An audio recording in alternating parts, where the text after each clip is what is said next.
நண்பர்களே வணக்கம். எப்படி இருக்கீங்க? எல்லாரும் நல்லா இருக்கீங்களா? நான் நல்லா இருக்கேன் பாருங்க. நீங்கள் நல்லா இருக்கீங்களா? என்ன பாருங்கள், எனக்கு 2 நாள் கொண்டு ஒரு சளிக்கட்டாக இருக்குது பாருங்கள். சளிக்கட்டுக்காக நம்ம நண்டு சூப்பு இன்னைக்கு தயார் பண்ணி குடிக்கிறோம் பாருங்கள். நீங்கள் என்ன பாருங்கள் எப்படி இருக்கு பாருங்கள். நண்டு சூப் பாருங்கள். கொள்ளாமா நண்டு சூப்பு சூப்பராக இருக்கும் பாருங்கள். அழகாக இருக்கும். நான் குடிக்கிறேன் பாருங்கள்.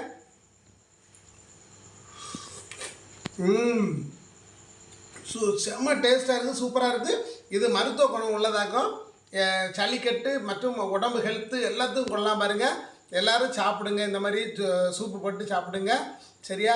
இந்த வீடியோ பிடிச்சா லைக் பண்ணுங்கள், ஷேர் பண்ணுங்கள், கமெண்ட் பண்ணுங்கள், சப்ஸ்கிரைப் பண்ணுங்கள். என்று உங்கள் குமரி டீம். மற்றும் இதை பற்றி நீங்கள் கமெண்ட் பாக்ஸில் கமெண்ட் சொல்லுங்கள். ஓகே, நன்றி, வணக்கம்.